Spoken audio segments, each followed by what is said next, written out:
aí pessoal, tudo bem? Vamos fazer aquela breve revisão a respeito, de alguns assuntos importantes, começando com a histologia. Então a gente vai falar na histologia em duas partes, essa é a primeira, a respeito dos tecidos que estão presentes no nosso corpo. Então vamos lá, a gente vai começar com o tecido epitelial.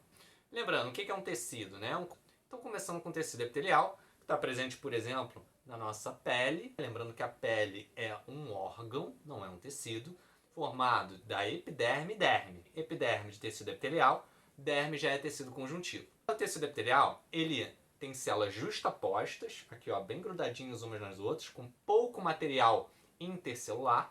É um tecido que não tem vasos sanguíneos. Então, a sua nutrição, ela se dá a respeito de um tecido conjuntivo que está subjacente a ele. Vai passar os nutrientes por difusão, através da lâmina basal e tudo mais. Ok.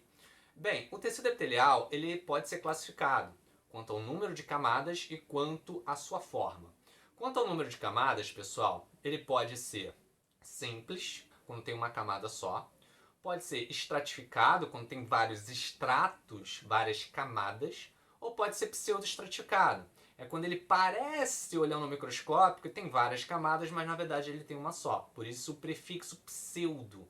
Então, ele é falsamente estratificado, vamos dizer assim, sacou? E quanto à forma, ele pode ter uma forma pavimentosa, Então, uma forma, lembra um pavimento, mais achatadinha. Pode ser cúbica e pode ser prismático ou cilíndrico, ok? Ou colunar, tanto faz, são sinônimos que aí lembra uma coluna, um cilindro, Então ele é uma célula um pouquinho mais altinha, vamos dizer assim. Então já sabendo disso, nós temos que saber que existem alguns tipos de tecidos epiteliais. Alguns vão servir para revestimento, e aí vão revestir os nossos órgãos, nossas vísceras, vão servir para troca gasosa, vão servir para absorção de substâncias. E nós temos também o epitélio de secreção, que vai servir para secretar alguma coisa.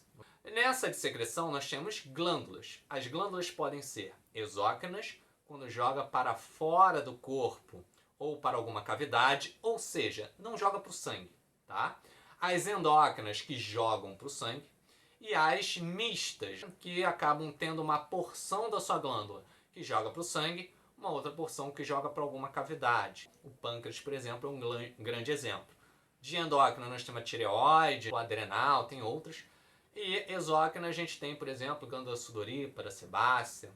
Das exócrinas, elas ainda têm algum tipo de classificação quanto à secreção de maneira geral, tá? Então elas podem ser merócrinas, quando só secretam a secreção. E aí a glândula sudorípara é um grande exemplo.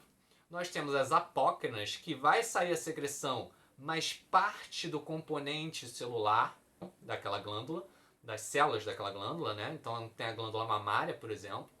E nós temos a glândula holócrina. Então a holócrina ela acaba tendo a secreção, mas a célula inteira. Então sai tudo de uma vez. E aí a gente tem um caso da glândula sebácea. Então é basicamente isso na tecido epitelial. Vamos falar de uma parte do tecido conjuntivo. Porque tecido conjuntivo ele é dividido em TCPD, que é o tecido conjuntivo propriamente dito. Nós temos tecido adiposo, temos a tecido cartilaginoso, ósseo, sanguíneo e hematopoético. Então, nesse vídeo, a gente só não vai falar de sanguíneo e hematopoético. Vamos começar com o TCPD, o tecido conjuntivo propriamente dito. Ali, nós temos algumas células importantes, como fibroblastos, que produzem fibras. As fibras que podem ser colágenas, elásticas ou reticulares. Nós temos também os macrófagos que vão servir para fazer fagocitose. Nós temos os plasmócitos, que são células de defesa também, mas para colocar ali anticorpos. Nós temos os mastócitos, que vão estar relacionados a processos inflamatórios. Então, ali vai ser muito importante, por exemplo, para a secreção de heparina e histamina. Tá? A histamina, que é um vasodilatador, heparina, que é um anticoagulante. Continuando com o TCPD, ele pode ser classificado como frouxo, e aí a gente tem ao redor dos vasos, nós temos também ao redor de alguns órgãos nossos e tudo mais. Frouxo porque ele tem poucas fibras. E temos o denso, que tem muitas fibras. Só que o denso ele pode ser modelado, quando as fibras elas estão bonitinhas, uma do lado da outra, que coisa linda. ou não modelado, quando tem um emaranhado aí de fibras. O denso não modelado a gente tem na derme, por exemplo, presente na nossa pele. E o modelado nós temos nos tendões, nos ligamentos, de maneira geral. Bem, isso é basicamente o TCPD. Agora a gente vai para o tecido adiposo. Tecido adiposo nós temos uma célula, que é a grande célula, que são os adipócitos. Elas que vão armazenar lipídios, vão armazenar gordura, né? Eles que vão formar a sua pancinha, não é isso, pessoal? Nós temos que lembrar que eles servem para reserva energética, proteção mecânica, proteção térmica, dentre outras funções. Então, o que a gente tem que ver? Nós temos dois tipos de adipócitos, né, de gordura. Nós temos a gordura branca e gordura marrom. Gordura branca, ela serve principalmente como um isolante térmico. E ela costuma ter um loco só de lipídio. Então, por isso a gente também chama de unilocular. E tem pouca mitocôndria, ou seja, ela não tem um gasto metabólico tão grande.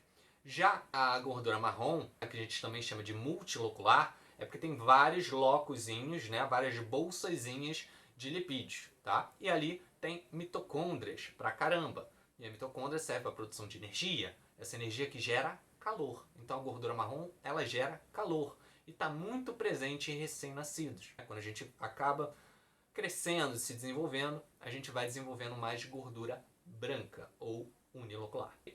Vamos para o tecido cartilaginoso. Tecido cartilaginoso, pessoal, é a que vai formar as nossas cartilagens. Então nós temos os condrócitos e condroblastos como células. Condrócito é a célula mais adulta, né, mais presente dentro da matriz, e os condroblastos presentes ali no que a gente chama de pericôndrio, na parte mais externa, são células mais jovens e tudo mais. Lembrando que a cartilagem, o tecido cartilaginoso, de maneira geral, ele não tem nervos, então ele é inervado, e é avascular. Então, cartilagem não sai sangue e você não sente. E isso é bom. Por quê? Porque a cartilagem ela tem funções, como por exemplo, se você pular, o que acontece? O osso ele não bate um com o outro. E eu tenho certeza que você sabe que o osso dói. Você já bateu a canela em algum lugar e doeu pra caramba, né? Então o osso dói. O osso não pode bater com o osso, senão vai doer. Então você tem uma cartilagem que protege isso. Então serve justamente para esse tipo de amortecimento de impacto. Ajuda também na sustentação, tem outras funções também importantes, tá? Mas o que a gente tem que entender? Nós temos alguns tipos de cartilagem. Nós temos a cartilagem hialina, a cartilagem elástica e a fibrose. Hialina que está presente no nosso nariz, que está presente principalmente, né, nas nossas articulações, beleza? Então ela é que efetivamente amortece o impacto das nossas articulações de maneira geral. Também ela que vai estar relacionada ao crescimento, então a cartilagem ela acaba sendo substituída por tecido ósseo no período de crescimento da pessoa.